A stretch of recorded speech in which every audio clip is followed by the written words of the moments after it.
Bonsoir les amis, Agnès, la porteuse de voix, je reviens vers vous pour cette fois-ci aborder la quatrième excuse. Alors je regarde en même temps, ça sera un drame familial. Quatrième excuse, quatrième paradigme, quatrième habitude, quatrième croyance, quatrième programmation. Des excuses, ça suffit de Wayne Dyer, livre magnifique en audio et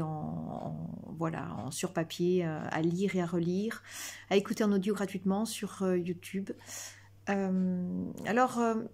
C'est une excuse parmi tant d'autres, voilà. On retourne à toutes ces excuses, nous avons vu, ça sera difficile, ça sera risqué, ça va prendre du temps. Ça, c'en est une autre aussi qui est très importante parce que dans ce corollaire-là, Wayne dit une chose. Alors, le constat, c'est ça sera un vrai drame familial, quoi que je dise, quoi que je fasse. Et puis son corollaire inverse est je préfère être critiquée pour ce que je suis plutôt que d'être aimée pour ce que je ne suis pas. Et ça, nous l'avons tous rencontré. Le regard extérieur, le regard de l'autre. Déjà, dès notre naissance, le regard de nos parents, l'appréciation de nos parents, pour nous est très importante. Étant enfants, nous n'avons que eux.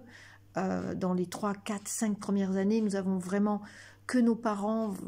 en face pour être des référents, et puis va arriver ensuite l'école maternelle avec les références extérieures, les petits camarades, et puis l'école primaire avec toute cette construction du mental, cette construction de la personnalité, et puis pour aller un peu plus loin, le collège où il y aura la construction amoureuse, l'attirance vers l'autre, bien qu'on peut la trouver en étant déjà à la maternelle, mais au fur et à mesure de toutes les constructions de nos passages dans la vie, on va avoir affaire au regard extérieur. Et si à l'intérieur de nous, une confiance ne s'est pas mise en mouvement, ne s'est pas mise en avant, si les parents n'ont pas été porteurs de cette confiance en eux pour nous la transmettre, eh bien nous risquons de nous retrouver souvent dans des difficultés pour prendre une décision parce que nous aurons peur du regard extérieur et puis nous aurons peur surtout de ce que va dire notre famille. Si par exemple on décide de se faire couper les cheveux très courts ou de porter tel ou tel habit, la famille va dire ça ne se fait pas, chez nous on s'habille comme ça, chez nous on fait comme ça, et nous voyons bien qu'il y a là le corollaire de la culture qui est très importante, très prégnante dans une famille, ce qui est normal, c'est un codage, c'est un cadrage, mais si le codage et le cadrage deviennent des enfermements, deviennent des prisons, deviennent des habitudes et des dogmes, et sans pour autant laisser l'ouverture d'esprit, alors ce n'est plus une culture qui est partagée, mais c'est une culture qui est subie. Et nous savons très bien que dans certains peuples, la culture étant très forte, la femme ou l'homme, hein, ça dépend, même l'enfant, ont des places très particulières qu'ils ne mettent pas en avant et où la discussion est absolument interdite. Alors, imaginez dans ce type de culture, si par exemple les personnes veulent faire quelque chose, alors là c'est même pas la peine même de le penser, puisque ça va être réprimé dans l'œuf très rapidement. Donc, effectivement, quand on veut faire quelque chose, le regard de l'autre, le regard familial est très important, c'est notre premier regard, c'est notre première construction, c'est le regard extérieur. Et donc ce qu'il est important peut-être au fur et à mesure, dans des petites choses, dans des petites habitudes, c'est d'avoir des petites victoires personnelles. Encore une fois, moi je suis la porteuse de voix des petits pas, prendre une petite direction, peut-être faire quelque chose d'un peu de différent de ce qu'on a l'habitude de faire dans la journée. Si par exemple on a l'habitude de prendre un passage, en prendre un autre, si par exemple on a l'habitude de lire quelque chose d'habituel, de lire quelque chose de différent. Alors bien sûr, ça ne va pas contrer la famille, mais ça va déjà nous donner une autre habitude, une autre ouverture d'esprit, de façon à ce que les choses partent de nous-mêmes et non pas simplement du regard des autres. Combien de gens sont dans le doute, sont dans l'incapacité de prendre des décisions parce qu'ils n'ont plus le pouvoir en eux, ou ils ne contrôlent plus ce qu'ils pensent être eux-mêmes, et en fait ils sont contrôlés par le regard des autres. Et souvent c'est pas les autres, parce que tout vient de nous, c'est notre façon de vivre ces choses-là. Donc si à 18 ans, une personne décide de suivre un autre chemin, décide de se teindre les cheveux en rouge, décide de se faire un tatouage, etc., c'est vrai qu'il va y avoir la peur des réactions, de qu'est-ce qu'ils vont dire, et puis au-delà des réactions, ça va être, mais est-ce que je fais inconsciemment, est-ce que je fais toujours partie du groupe, est-ce que mon père m'aime, est-ce que ma mère m'aime, c'est toujours ce problème de l'attachement.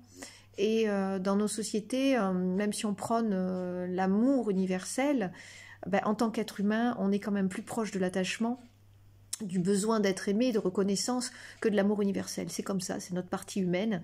et ce qui n'est absolument pas incompatible hein, avec le regard que l'on peut avoir sur l'amour universel, et que chacun, à un moment dans sa vie, je pense, ressent, donne et transmet d'une manière ou d'une autre, dans une action, dans une parole, dans un moment de grâce. Et j'espère en tous les cas, que moi, je vais tendre le plus possible là-dedans, bah, tout en gardant mes attachements, parce que j'ai quand même des attachements, et le regard de l'autre est encore important aussi pour moi. Mais en même temps, j'ai fait des choix de vie, moi, où j'ai pensé à moi, où j'ai pas fait attention au regard de l'autre, parce que déjà il était très prégnant dans ma vie, il était tellement lourd, il était tellement puissant, je parle pas de ma famille, mais je parle des gens autour, d'être tellement dans un rôle, dans un moule, dans un parcours comme s'il était déjà défini depuis la naissance, tellement programmé, tellement pratico-pratique, que quelque part, le regard de l'autre nous enlève, ou on s'enlève par le regard de l'autre, toute notre créativité, toute notre ouverture d'esprit, tout notre élan de vie, et nous allons parfois dans des chemins, des cheminements qui ne sont pas les nôtres, qui sont ceux des autres. Et c'est pour ça qu'il y a des fois des gens à la quarantaine, la cinquantaine, je vais prendre une expression un peu familière, qui pètent un câble et tout d'un coup décident de tout quitter. Voilà. Donc je dis pas que c'est bien, je dis pas que c'est pas bien, je dis simplement qu'à un moment, il y a un système de survie qui se met en place, et ce système de survie, il est j'ai envie de vivre, et parce qu'entre ma naissance et ma mort, ben, je dois essayer de vivre le plus sainement possible, le plus en accord possible avec moi. Donc c'est pour ça que ce soir, je reprends la phrase de Wayne. Voilà, l'affirmation, ce sera un drame familial, ou ce sera où je risque d'être rejetée, ou bon voilà. Eh ben, je préfère être critiquée pour ce que je suis plutôt que d'être aimée pour ce que je ne suis pas, parce que finalement, je suis pas un pantin, je suis pas une étiquette, je suis pas au carnaval, je suis pas au théâtre, et je suis là pour exprimer qui je suis, quitte à avoir quelques critiques. Mais alors, il y a des moments ça peut être très difficile, ces choix-là, ça peut nous amener à avoir des coupures, des cassures, ça peut nous amener à ne plus fréquenter certaines personnes, mais en même temps, petit à petit, on sent qu'il y a un agrandissement de la liberté à l'intérieur, comme quelque chose de chaud, comme quelque chose de vivant, et on se sent heureux d'avoir cette petite liberté. Donc je vous souhaite tous de suivre le plus facilement possible, ou en tous les cas comme vous pouvez, le chemin qui est le vôtre. Bien sûr que le regard des autres est important pour tout le monde, nous sommes une société de regard, hein. C'est peut-être l'indécence qui est le plus mis en avant, c'est bien dommage qu'il n'y en ait pas d'autres,